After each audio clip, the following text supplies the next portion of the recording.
In this week's Bliss Pro Weekly, Mi Ling gets a little violent, Apocalypse Esports blows up, new crap in Overwatch but still no beta for you, and Hearthstone changes forever and the real apocalypse starts soon? Trademark.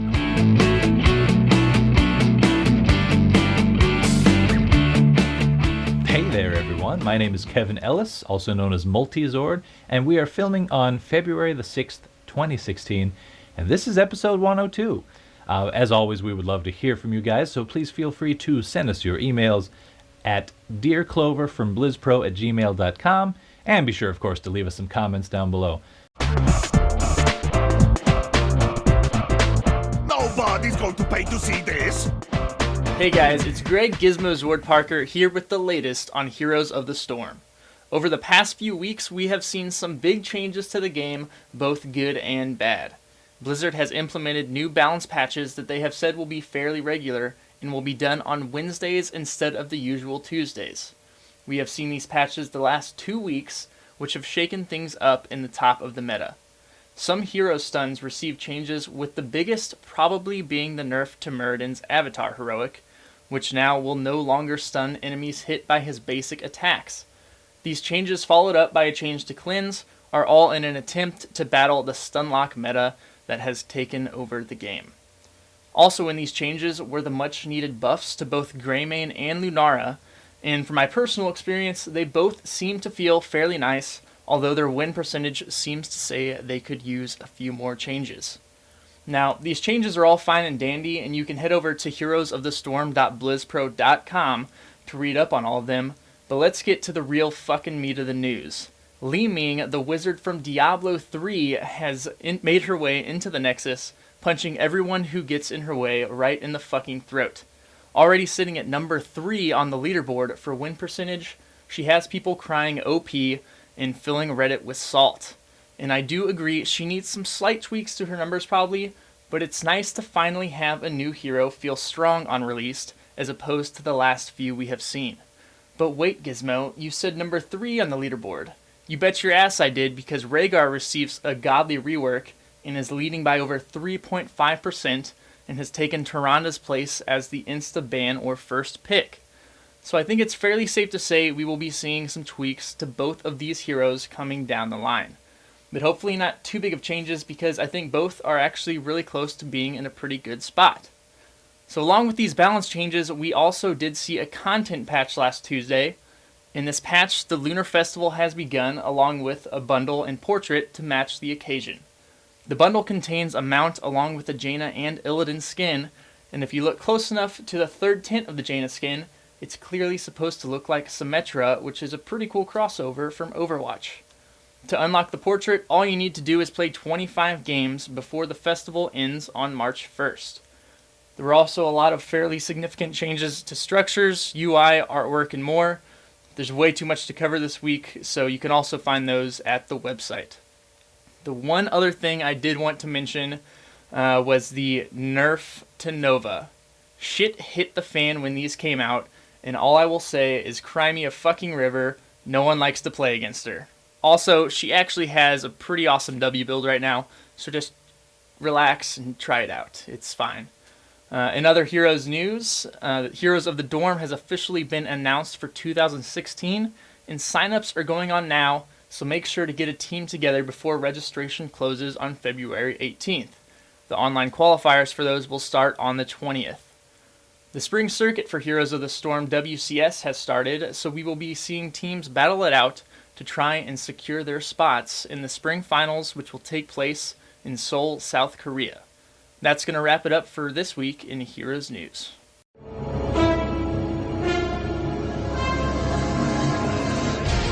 You want a piece of me, boy? Hey everyone, it's Clover here, and there's been a lot that's happened since we've last seen each other, and so there's a lot to talk about. So, let's get to it.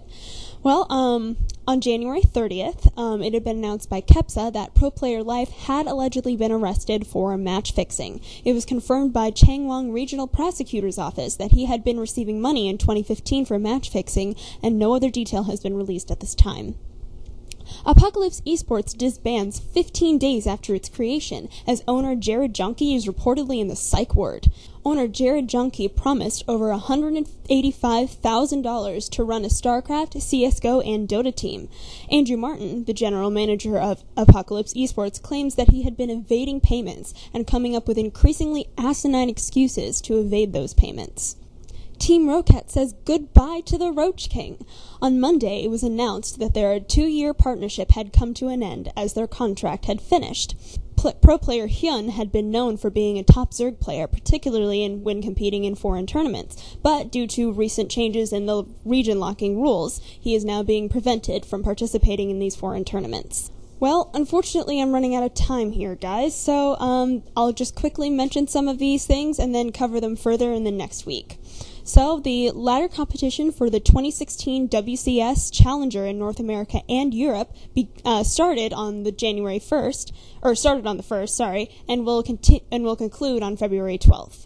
Pro League began on the 1st as well, with teams SKTT1, JNR Green Wings, Afrika Freaks, and KT Rolster all emerging victorious from Week 1.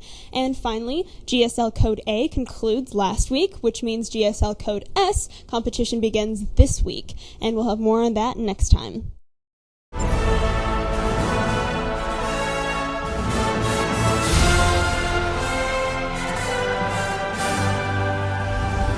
world could always use more heroes. So guys, yet again, another week in which there's just not a lot of Overwatch news. I'm totally kidding. Okay, the beta is coming back February the 9th, which is much sooner than I thought it would be. That's, again, in Americas and Europe, but the beta's going to be back. We're going to be able to play again, get some games in, sink our teeth in this game that we already love. And also, I should mention that the beta is opening up in the Asia area, which is a pretty broad area, I know, on February the 16th, which in the article about this seemed like a little bit of a just side footnote, but, I mean, this matters to potentially millions of people, so a lot more people are going to be trying out the game and really testing Blizzard's servers now, so that's excellent. And it's going to come with several new features, of course, that we've already mentioned, but we're definitely confirmed that there's going to be a new progression system built into the game. There are going to be 2 new maps, they confirmed, along with the new game mode that those maps support. And, of course, just smattering of hero balance updates. And also, this was kind of a surprise, there are going to be some updates to private games, including a full AI match mode, which could be fun, although I kind of wonder what the hardest setting of the AI is going to be. Are they just going to automatically snipe your head as soon as they're in line of sight of you? I don't know. We'll see how that goes. But anyway, so just keep in mind, with the beta coming back up, that any account that was previously invited for the beta, that is the full beta, not the stress test weekend, will definitely be brought back online. And we are also going to see another huge wave of new invites there as well. So if you haven't opted in yet, now is definitely the time to do so, although this is coming out Tuesday, so I don't know exactly when this episode's going to be posted up, but I mean, it's soon. Check your little play button on Tuesday for sure. And in the meantime, I don't know if you guys know this about me, but I actually do a podcast about Overwatch as well, called The Cavalry. And for our episode 10, we actually had our own Blizz Pros, John Horstman, join us as a guest as well, so that was pretty cool. Thanks again, buddy, for joining us. But anyway, so if you're looking for some more Overwatch-y stuff, we've been going over heroes. We've been, talking about the game, kind of lamenting the fact that we haven't been able to play it. But those days are over because we're going to be able to get back in there and really start to sink our teeth into the game again, which is incredible at this point. So if you want to check out my show, though, it's, of course, on iTunes and Stitcher. It's called The Cavalry. It's an Overwatch podcast, would be the little tag after that. Of course, we're on Twitter at The Cavalry Show, and on Facebook.com/The Cavalry Show. And if you want to send me emails with questions specifically about Overwatch, you would do so at thecavalryshow@outlook.com. So with that, let's just get into some minor news in Hearthstone as well. Pull up a chair by the hearth. Welcome, ladies and gentlemen, to the Year of the Kraken. It is my distinct pleasure to give you possibly the biggest news in Hearthstone history, pretty much ever, this week. This is news that's actually going to affect the game for the rest of its life. Like, as long as we know Hearthstone, this is going to be the framework for you. So when the next expansion comes out, which is soon, TM, trademarked, we don't know exactly how soon, but the ladder as we know it is going to be split into 2 different play modes. These are known now as Standard and Wild mode. Now, Standard is pretty much the new deal because it is a new limited format that is going to be the standard for competitive play. When the new expansion comes out, in Standard, you will not be able to use cards from the Naxxramas adventure or the Goblins vs. Gnomes expansion. Pretty much anything that's older than 2 years old is going to get dropped off, and this is how it works. Each year as a new expansion comes out, there will be a new Zodiac year, which is why we're in the year of the Kraken. It's the Hearthstone Zodiac. And when that happens, the content from outside of a rolling 2-year period will drop off. So, for example, when the next expansion after that comes out, Blackrock Mountain and the Grand Tournament will drop off, and so on and so forth, keeping more or less the same amount of cards in the pool for competitive play. And this does several things, of course. It keeps the meta really fresh. Like, we're not going to constantly just be watching Dr. Boom on turn 7, for instance, over and over.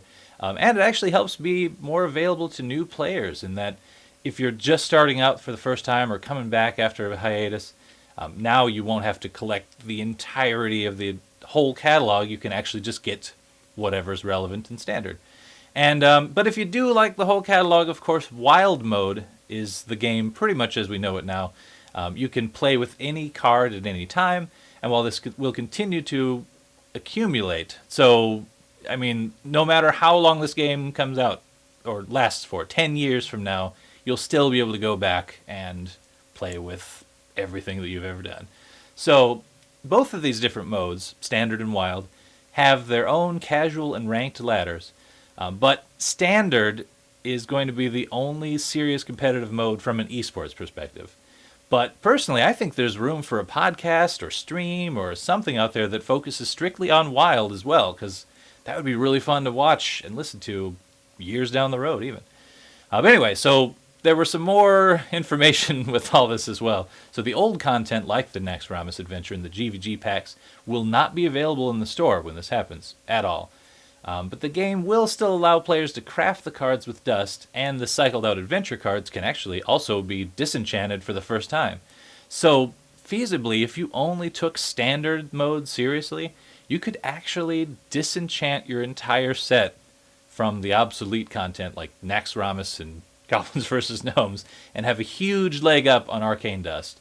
Or you could keep it for fun, of course, like I'm thinking about doing, for maybe some of these fringe tournaments that are going to run Wild mode, etc. But, I mean, it just blows my mind when you think about it that I could feasibly, in a month or so here, disenchant Dr. Boom and feel no remorse. Like, that is definitely a possibility here. So in the midst of all this hubbub, Blizzard actually slipped in one more little fact. Our standard 9 deck slots that are available right now are doubling to 18. So essentially it's a second page worth of deck slots that you can have. And you can save decks for either Standard or Wild mode at will. Obviously, the Standard ones would just have to qualify for Standard. And one more thing, they are also looking to go back and revisit some of the Classic and Basic cards, because the Classic and Basic are going to be in Standard mode forever. Like, Standard mode is Basic, Classic, plus whatever's the most recent 2 years of content. So they have to think about some of these cards, knowing now that they're going to be here with us permanently. And certainly one of them that I think a lot of the community is looking at is the Druid combo, which is the Force of Nature Savage Roar. Probably everyone's been at least hit by it at some point. Seems a little strong, and it's probably going to get a little bit of a nerf. Who knows what else they're going to do. So, okay, when is all that's going to occur? The winter preliminaries, as I mentioned the other week, are at the end of this month. So my guess is, like, if they announced this, generally Blizzard's trying to make it to where the distance of time between announcing something and it coming out isn't quite so long, so we aren't just all sitting there antsy. So I'm expecting possibly early March, in part because when the winter preliminaries are done, you would think that they would want the pro scene to start practicing with the new mode, because Standard mode is going to be the esports mode as well. So I'm guessing we're going to see it at least announced, if not flat out in early March. And with it, certainly we're losing a bunch of mechs and death rattle synergies with the other content going out. So I'm expecting a lot of death rattly mechs. So I know it's a bit long-winded here, but anyway, I want to know, what's your guys' plan? Which of the two ladders interests you? And are you going to also disenchant a ton of your cards and take part in the great dust storm of 2016? Let us know in the comments below, because I'm really curious. Well, that about does it for this week yet again. Be sure to send Clover some email at dearcloverfromblizzpro@gmail.com and leave us some comments below. Let us know what you think. Also, be sure to check out all the other BlizzPro shows live at blizzpro/twitch.tv. On Sunday, we've got Well Met, the Hearthstone podcast. Tuesday, Heroes of the Storm Power Hour. Wednesday, West March Workshop for Diablo. Thursday now has the Payload for Overwatch. Also, be sure to check the Zords out on our podcasts, such as Lords of the Storm, which is now live on Wednesdays, 9 p.m. Central at twitch.tv/Lords of the Storm, if you're looking for some more Heroes of the Storm content. And if you're looking for Overwatch, we also have the Cavalry podcast.